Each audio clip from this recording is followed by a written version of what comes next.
नमस्कार, KTV news में आपका स्वागत है। मैं हूं स्तुति और आइए एक नजर डालते हैं शहर की प्रमुख सुर्खियों पर।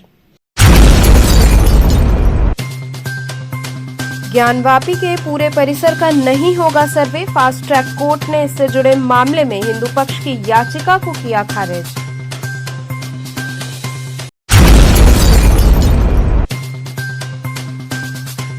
काशी के व्यापारी दुकानों पर लगातार छापेमारी से हुए परेशान, व्यापार कर भवन पहुंचकर जताया विरोध।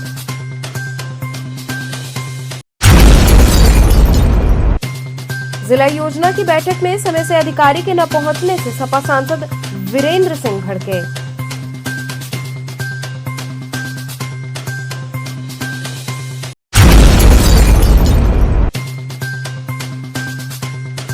और स्वर्गीय कमला बहुगुणा के जन्म शताब्दी पर आयोजित कार्यक्रम में पूर्व मंत्री रीता बहुगुणा जोशी ने की शिरकत।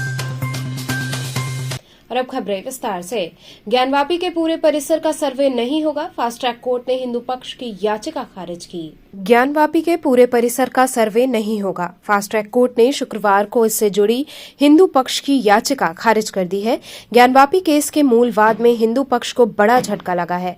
सिविल जज सीनियर डिवीजन के फास्ट ट्रैक कोर्ट ने प्रार्थना पत्र को खारिज कर दिया है। हिंदू पक्ष ने दावा किया था कि मुख्य गुंबद के नीचे 100 फीट का शिवलिंग मौजूद है, ऐसे में पूरे परिसर की खुदाई कराकर एएसआई से सर्वे कराया जाए। हिंदू पक्ष के अधिवक्ता ने बताया कि हम इस मामले को लेकर अब हाईकोर्ट जाएंगे।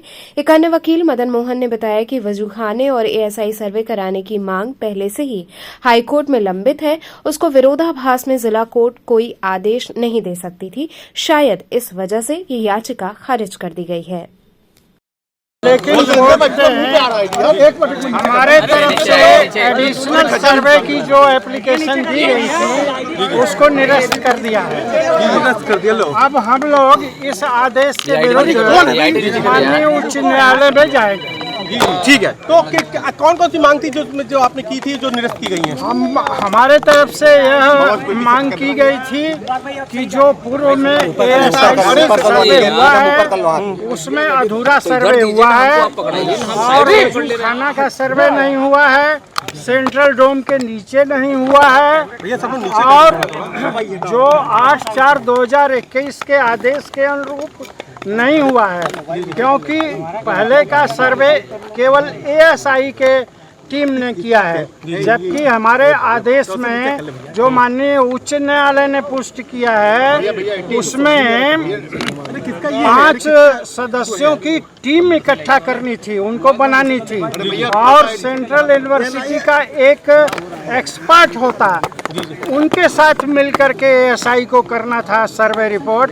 लेकिन इस न्यायालय को सारी चीज़ें बेकार लगी। मैं ये समझता हूँ कि इस न्यायालय ने माननीय उच्च न्यायालय का कंटेम्प्ट किया है। किस आधार पर? माननीय उच्च न्यायालय ने इनको निर्देशित किया था कि जो पूर्व में एएसआई की आख्या रिपोर्ट दाखिल की गई है, अगर 8/4/2021 के अनुरूप वो नहीं है तो एडिशनल सर्वे मंगा सकती है। उस आदेश का इन्होंने उल्लंघन किया। आप लोग हाईकोर्ट कब तक जा सकते हैं? कब क्या करेंगे आदेश? तुरंत हम इसकी सर्टिफाइड कॉपी लेंगे और जाएंगे। जी, आप आगे कहाँ अपील करेंगे? सर, खारिज करने का आधार क्या लिया? आधार क्या लिया? क्या बताया कि खारिज कर? पूरी रिपोर्ट पढ़ी नहीं गई, पूरी आगे पढ़ी नहीं गई। कंक्लूजन क्या आपने क्या समझाया? कंक्लूजन यही है कि हमारी एप्लीकेशन खारिज कर दी। क्या रहा?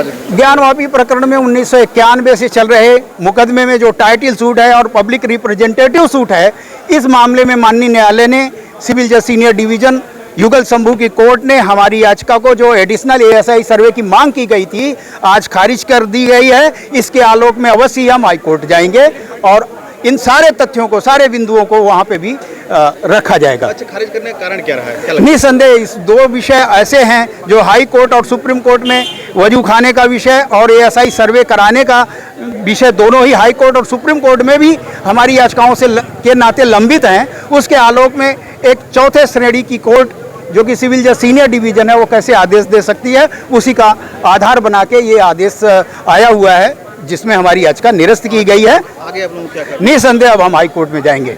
जिसको जिला सिविल जज senior division fast track court ने प्रार्थना पत्र खारिज कर दिया है। क्या आधार क्या है, किस बेसिस पे खारिज किया गया है? पूरी आदेश अभी नहीं पढ़ी गई है, खाली फाइंडिंग पढ़ ली गई है, उन्होंने खारिज कर दिया है और 7-8 पन्ने में आदेश किए हैं, पूरा फाइंडिंग पढ़े पड़ेगा। तो क्या इसको लेकर के हाई कोर्ट में चुनौती देंगे आप? निश्चित हमारे सीनियर जयशंकर रस्तोगी ने भी जो बताया कि इसका आदेश के खिलाफ हम लोग हाई कोर्ट जाएंगे और हाई कोर्ट में याचिका दाखिल करेंगे। काशी के व्यापारी दुकानों पर लगातार छापेमारी से परेशान हुए। व्यापारियों ने व्यापार कर भवन पहुंचकर विरोध जताया। वाराणसी व्यापार मंडल, काशी बिस्किट व्यापार मंडल के संयुक्त तत्वावधान में चेतगंज स्थित व्यापार कर भवन के ग्रेड 1 अधिकारी मानवेंद्र प्रताप सिंह को नगर निगम में दुकानों पर लगातार छापेमारी कर व्यापारियों को परेशान किए जाने को लेकर विरोध किया गया। व्यापारियों ने अजीत सिंह बग्गा के नेतृत्व में पहुंचकर शिकायत दर्ज कराई। अधिकारी का कहना रहा कि हम लोग कुछ नहीं कर सकते हैं, ये ऊपर से आदेश है, उसी का पालन किया जा रहा है। इस दौरान प्रमुख रूप से अरुण कुमार, मुन्ना, राजमन यादव, मनीष जायसवाल, जय निहलानी, बबलू सहित दर्जनों व्यापारी उपस्थित रहे।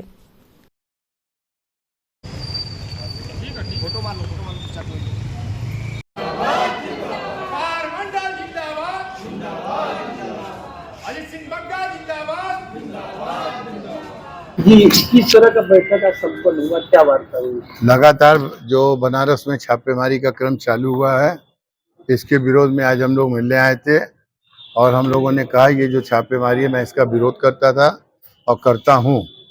और जब आपके यहाँ ऑनलाइन की सारी व्यवस्था है तो अगर किसी तरह की आपको दिक्कत है तो आप उसको नोटिस भेजें, लेकिन ये छापेमारी और सर्वे का विरोध है तो ये विरोध रहेगा। तो इन्होंने आश्वस्त किया कि मेरे ऊपर बहुत प्रेशर है तब मुझे जाना पड़ रहा है, लेकिन मैं जाने के बाद मेरी कोई शिकायत आपको नहीं मिलेगी। मैंने कहा आप कुटीर उद्योग, मध्यम क्लास और लोअर क्लास को ख़त्म करने की कोशिश मत करें। ऑलरेडी मल्टीनेशनल कंपनियों के आगे ये उद्योग ख़त्म हो चुके हैं। तो उन्होंने आश्वस्त किया कि आप लोगों को किसी तरह कोई दिक्कत नहीं होगी। हम लोग आज ग्रेड 1 मानवेंद्र जी से मिलने आए थे। जिला योजना की बैठक में समय से अधिकारियों के न पहुंचने से सपा सांसद वीरेंद्र सिंह भड़क गए। जिला योजना की बैठक में सपा सांसद वीरेंद्र सिंह समय से पहुंच गए, लेकिन जिम्मेदार अधिकारी नहीं आए। 11:15 बजे तक जब अधिकारी नहीं पहुंचे तो सांसद का पारा चढ़ गया। नाराज सांसद ने अधिकारियों पर अपमान का आरोप लगाया। वहीं प्रत्यावेदन देकर संबंधित अफसरों के खिलाफ कार्रवाई की मांग की। सांसद ने बताया कि सुबह 11 बजे से जिला योजना की मीटिंग थी, जिसकी नोटिस भेजी गई थी। नोटिस में मौजूद प्रोटोकॉल का पालन नहीं किया गया। वहां कोई जिम्मेदार अधिकारी मौजूद नहीं था। लगभग 15 मिनट इंतजार करने के बावजूद अधिकारी नहीं आए। उन्होंने अधिकारियों पर अपमान का आरोप लगाया और साथ ही अधिकारियों के रवैये पर सवाल खड़ा किए। उन्होंने बताया कि इसको लेकर मैंने प्रत्यावेदन दिया है। संबंधित अधिकारी के खिलाफ सख्त से सख्त कार्रवाई की जानी चाहिए। ऐसे अधिकारियों को किसी भी जिम्मेदार पद पर नहीं रखा जाना चाहिए। यहाँ दस्तखत होता है, कहाँ है बताइए ना, कौन दिया है, कहाँ साइन होता है, कहाँ टिक होता है, एक जनप्रतिनिधि को कैसे पत्र दिया जाता है। 18 लाख जनता से चुने जाते हैं जनप्रतिनिधि, और आप लोगों को ये भी शऊर नहीं कि कैसे इनवाइट किया जाता है।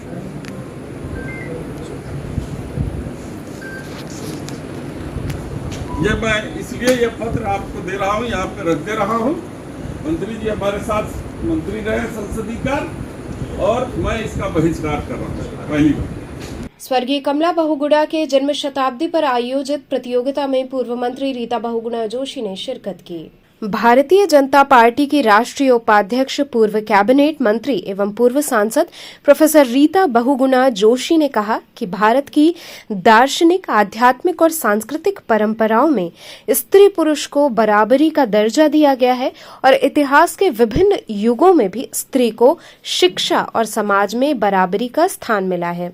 किंतु दुर्भाग्य से समय के साथ कुछ सामाजिक कुरीतियों एवं अन्य कारणों से स्त्री पुरुष में असमानता की स्थिति बनी।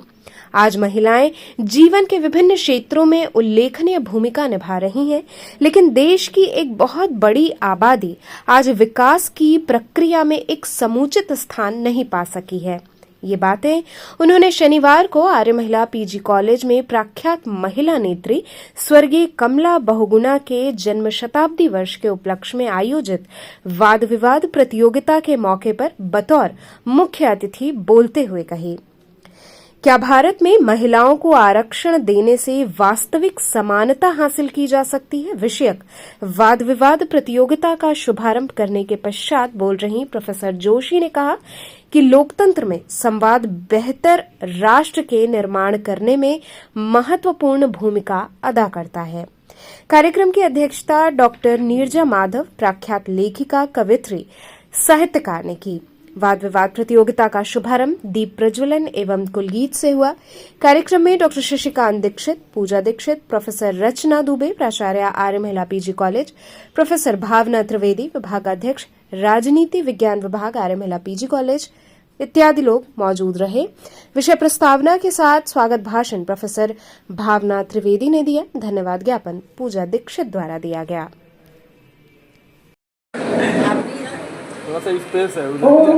चंद्रमा मनसो जातश्चक्षो सूर्यो जायत श्रोत्राद् वायुश्च प्राणश्च मुखात् अग्निरजायत साज्यं च वर्ति संयुक्तं बहिना योजितं मया दीपं विहाय देवेश त्रैलोक्य किया जा रहा है। का अंगवस्त्र से सम्मानित करेंगे आदरणीय डॉक्टर अनामिका सिंह जी। रही हैं डॉक्टर प्रोफेसर भावना त्रिवेदी मैडम। स्वागत करते हैं श्रीधर। हमारे बीच सौभाग्य से उपस्थित हैं प्रोफेसर एवं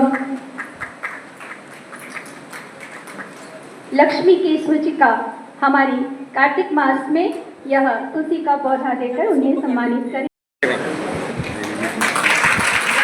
शशिकांत दीक्षित सर, सदस्य श्री आर्य महिला हितकारिणी महापरिषद। इसके साथ ही के पर चर्चा होना बहुत आवश्यक है, क्योंकि एक लोकतंत्र में संवाद ही एक बेहतर जीवन, एक बेहतर राष्ट्र की द्योतक होती है और उसके बिना संभव नहीं है। और इसलिए उनके शब्दों में, उनके बातों में कोई लीड नहीं देना चाहती। मैं बहुत प्रसन्न हूँ कि आज 6 टीम्स यहाँ पर फॉर एंड अगेंस्ट रिप्रेजेंट करने आई, क्योंकि कोई भी ऐसा विषय नहीं है जिसमें कि पक्ष विपक्ष ना हो और संवाद उसमें ना होने की संभावना हो। तो इनका भी मैं स्वागत करते हुए बिना आपको लीड दिए हुए 2-4 बातें कहना चाहती हूँ। उन्होंने सही कहा, परंपराओं की बात करी, संस्कृति की बात करी। और मैं जब सोच रही थी बैठकर, तो मैंने ये सोचा कि प्राचीन काल से लेकर आज तक किसी भी धर्म को उठा लीजिए, किसी भी आप हमारी भारतीय सांस्कृतिक धारा को उठा लीजिए, महिलाओं को निरंतर भागीदारी, बराबर की भागीदारी मिली है। वैदिक काल में तो वेदों का अध्ययन करना, उस पर डिस्कोर्स करना, अस्त्र शस्त्र में प्रवीणता प्राप्त करना, स्वयंवर रचकर अपने पति का चयन स्वयं करना, समान रूप से कोई घूंघट नहीं, वस्त्र बहुत ही कह सकते हैं कि स्वतंत्रता। और किस तरह से उस समय में वैदिक काल में महिलाओं को समानता दी गई। हम ये बात अलग है कि हमारे यहाँ देवियों को देव से पहले पूजा जाता है, वो अलग बात है। तो सांस्कृतिक रूप से, आध्यात्मिक रूप से हम लोगों को भारतीय धर्म में, हिंदू धर्म में कभी कोई प्रतिबंध नहीं रहा। लेकिन समय के साथ घूंघट भी आ गया, समय के साथ प्रतिबद्धताएं भी आ गई। लोगों ने महिलाओं के रोल को भी डिफाइन कर दिया कि उनका रोल क्या होगा समाज में, वो अलग बात है। लेकिन अभी मैं गई थी कल श्री गुरु नानक। देखिए, आज जो है कमला बहुगुणा जी का जन्म शताब्दी समारोह के उपलक्ष्य में आर्य महिला पीजी कॉलेज ने एक डिबेट आयोजित किया है, जिसका टॉपिक था कि क्या महिलाओं को आरक्षण देने से वास्तव में समाज में समानता स्थापित हो सकती है। तो ये एक डिबेट था। इसकी चीफ गेस्ट जो थी वो रीता बहुगुणा जोशी जी थी, डॉक्टर रीता बहुगुणा जोशी जी, और इसमें विशिष्ट अतिथि के रूप में सम्मिलित हुई हैं डॉक्टर नीरजा माधव जी। क्या कार्यक्रम, क्या संदेश दे रही है? देखिए, ये कार्यक्रम ना एक बड़े ही प्रासंगिक विषय पे एक थॉट प्रोवोकिंग डिबेट है जिसमें बच्चियां कॉलेज की पार्टिसिपेट कर रही हैं और उसमें कुछ पक्ष में और कुछ विपक्ष में हैं। कुछ के अनुसार जो महिलाओं को जो रिजर्वेशन मिल रहा है उस रिजर्वेशन से उनकी राजनीतिक सहभागिता बढ़ेगी और उनके जीवन के बहुत सारे क्षेत्रों में सुधार आएगा। लेकिन कुछ बच्चियां अगेंस्ट भी बोल रही हैं, जिनका ये कहना है कि केवल आरक्षण देने मात्र से ही समाज में स्त्री पुरुष समानता को वास्तविक रूप से स्थापित नहीं किया जा सकता है। तो ये जो आज का कार्यक्रम है ये इसी उद्देश्य से आयोजित हुआ है और एक बड़ा ही पावरफुल है। बच्चे बहुत बढ़िया एक्टिव पार्टिसिपेशन के साथ बहुत रिच थीम पर बातचीत कर रहे हैं। धनतेरस से स्वर्णमयी मां अन्नपूर्णा के दर्शन हेतु चल रही विभिन्न व्यवस्थाओं का पुलिस टीम ने जायजा लिया। आगामी धनतेरस पर्व पर स्वर्णमयी माता अन्नपूर्णा के अलौकिक दर्शन हेतु पट खोले जाएंगे। इस वर्ष भी धनतेरस से लेकर अन्नकूट तक 5 दिनों तक मां अपने भक्तों को दर्शन देंगी। स्वर्णमयी मां अन्नपूर्णा के दुर्लभ दर्शन और खजाना प्रसाद लेने हेतु भक्तों की अपार भीड़ उमड़ती है। पट खुलने से लेकर रात्रि तक लाखों लाख श्रद्धालु दरबार में हाजिरी लगाते हैं। भक्तों की भीड़ के दृष्टिगत प्रशासन द्वारा व्यापक प्रबंध किए जाते हैं। ऐसे में तैयारियों का जायजा लेने पुलिस उपायुक्त जोन काशी गौरव बंसवाल, एसीपी दशाश्वमेध प्रज्ञा पाठक टीम के साथ मंदिर पहुंचे, जहां उन्होंने दर्शन हेतु मार्ग, बैरिकेडिंग इत्यादि की व्यवस्थाओं का निरीक्षण किया। वहीं मंदिर की ओर से महंत शंकरपुरी जी महाराज द्वारा उन्हें अंगवस्त्र और मां का प्रसाद भेंट कर सम्मानित किया गया।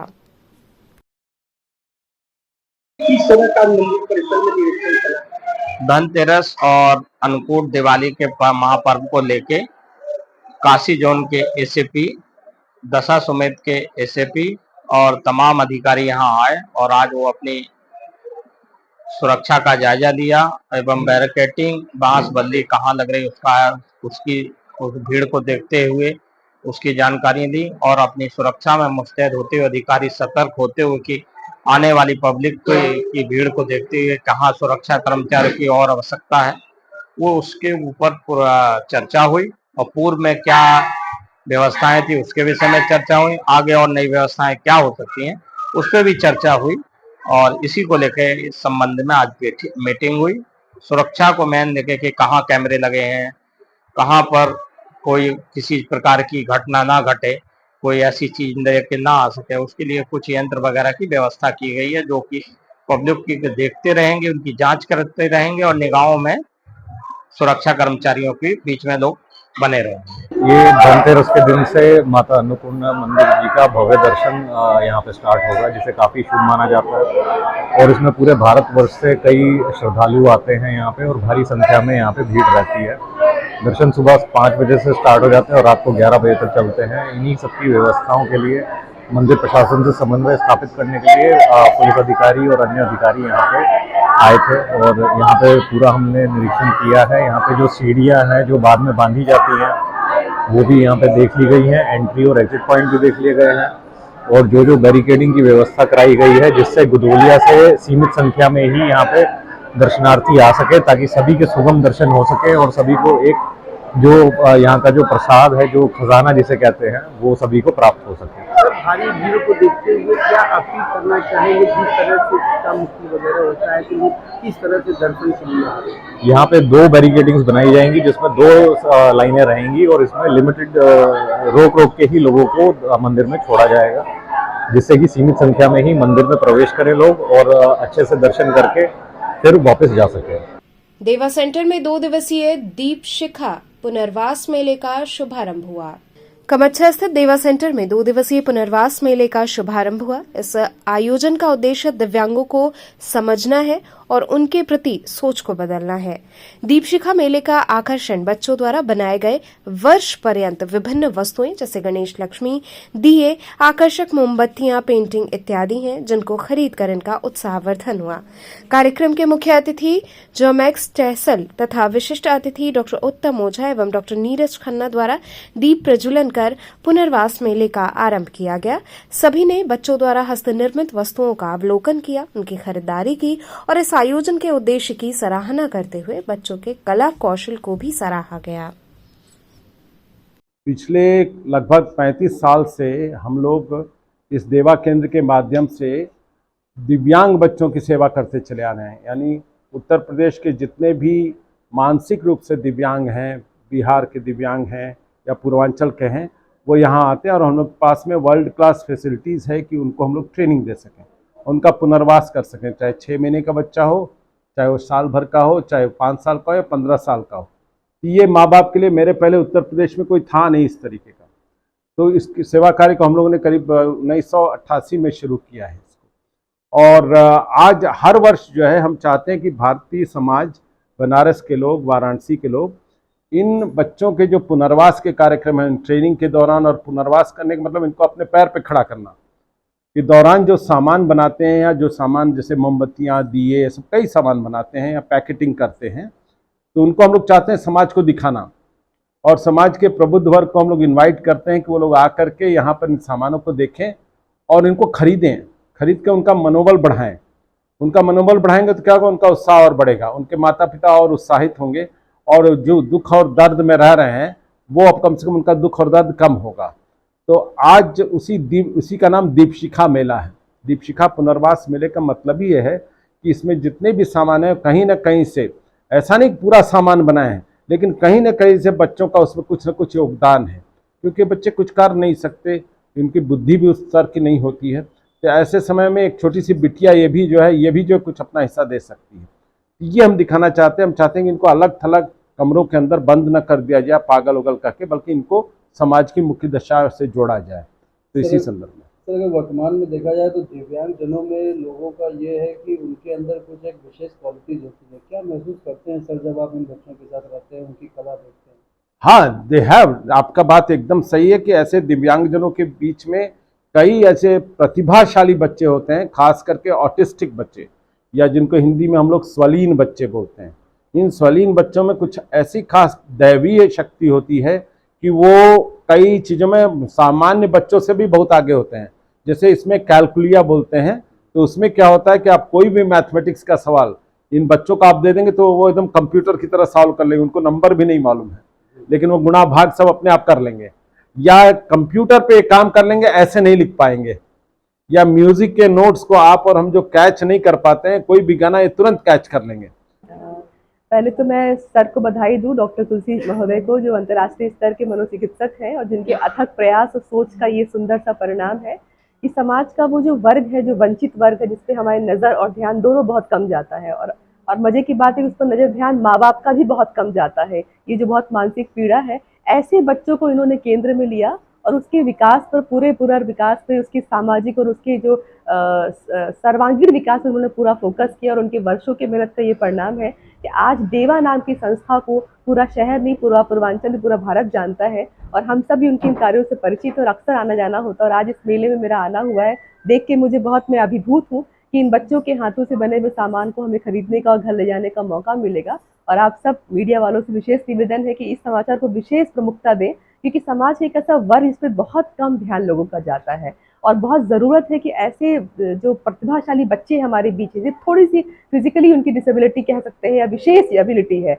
इसको थोड़ा सा निखारने की ज़रूरत है। इस पर सर ने बहुत काम किया है और हम सब लोग भी यदा कदा उनके प्रयास से जुड़ चुके हैं। तो अगर ये बच्चे हमारे ठीक से, हमने प्रतिभा को निखारने में योगदान दिया और आपने उसको ठीक से प्रकाशित किया, तो ये बच्चे बहुत आगे तक जाएंगे और इन बच्चों के माध्यम से भारत का नाम और रोशन होगा। मैम, कुछ दिन पहले तक जो एक वोट्स आते थे कि दिव्यांगता को अभिशाप की श्रेणी में रखते थे और 22वीं श्रेणी में देखा जाए 22वीं सदी में तो एक से एक कार्य हो रहा दिव्यांगता। क्या कहेंगे, क्या महसूस आप करते हैं? एक खूबसूरत सा नाम स्टीफन हॉकिंस का ले लीजिए आप, है ना, और बहुत सारे नाम हैं, हर क्षेत्र में है। इन लोगों ने बहुत काम किया है और सरकार ने ध्यान देना शुरू किया। और हमारे बीच जो डॉक्टर तुलसी महोदय जी, जिनकी बहुत मासूम सी मुस्कुराहट है, उनका वो अथक सोच और मेहनत का परिणाम है कि अगर हम इस तरह से समाज के लोगों पर काम करें, जिस पर सरकार का भी ध्यान पहले बहुत कम था, अब चूंकि हीरे चमकने लगे हैं तो हम हीरो की खरीदारी तो करेंगे ही। तो हीरो को चमकाने में जिनका नाम रहा है, हमें उनको चमकाने की जरूरत है और सरकार इन लोगों पर विशेष अगर ध्यान दे, फंड के द्वारा, सोशल पॉपुलरिटी के द्वारा, मीडिया कवरेज के द्वारा, तो हम इन बच्चों के लिए क्या, उन बच्चों के परिवार के लिए बहुत कुछ कर सकते हैं, जिससे पूरे समाज का सर्वांगीण विकास होगा। उसमें कोई दो राय या दो संदेह नहीं है। Thank you.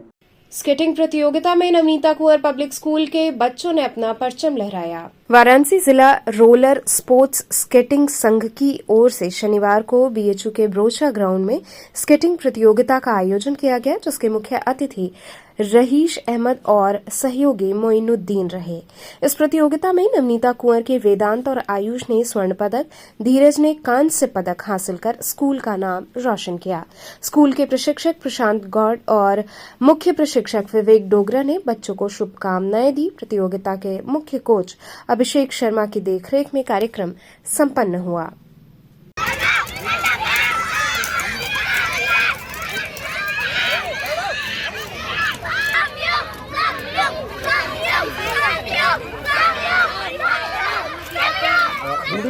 स्कूल के अर्जुन सर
और आज हम लोग एक आयोजन कर रहे हैं जिसका नाम है VDRS roller sports skating championship, जिसमें सर हम बनारस के इन छोटे छोटे नन्हे बच्चों को, नए बच्चों को ले रहे हैं। इसमें प्रोफेशनल स्केटर्स नहीं है, इसमें मैक्सिमम सब नए बच्चे हैं जिनको हम चाहते हैं कि हमारे इस इवेंट को खेल के बच्चे आगे तक जाए, और बच्चों का उत्साह वर्धन करने के लिए हमने ये आयोजन किया हुआ है और इसमें मैक्सिमम नए बच्चे पार्टिसिपेट कर रहे हैं।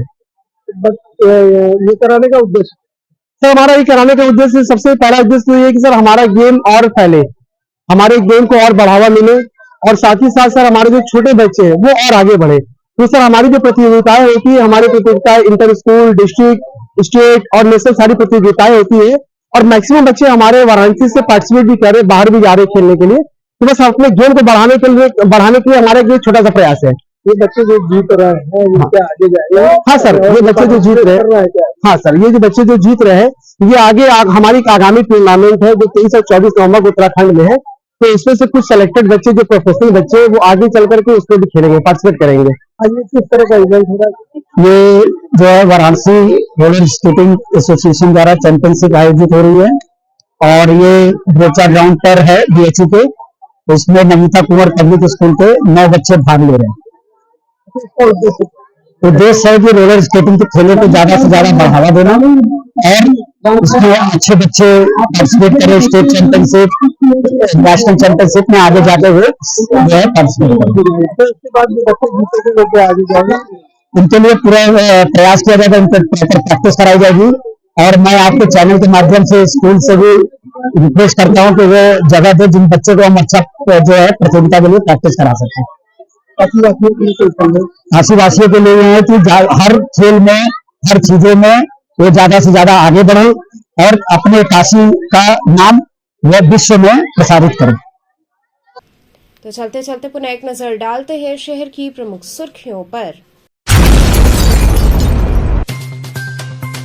ज्ञानवापी के पूरे परिसर का नहीं होगा सर्वे, फास्ट ट्रैक कोर्ट ने इससे जुड़े मामले में हिंदू पक्ष की याचिका को किया खारिज।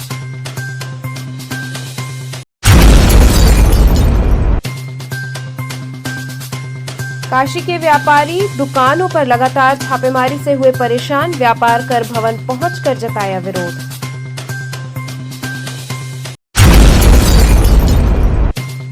जिला योजना की बैठक में समय से अधिकारी के न पहुंचने से सपा सांसद वीरेंद्र सिंह भड़के।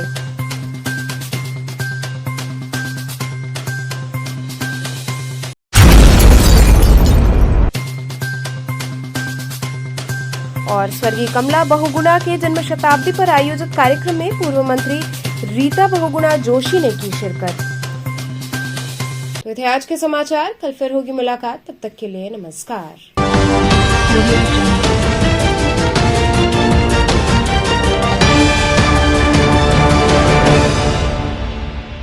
खबरों से जुड़े रहने के लिए हमारे चैनल KTV वाराणसी को सब्सक्राइब करें और लेटेस्ट अपडेट्स के लिए बेल आइकन को प्रेस करें।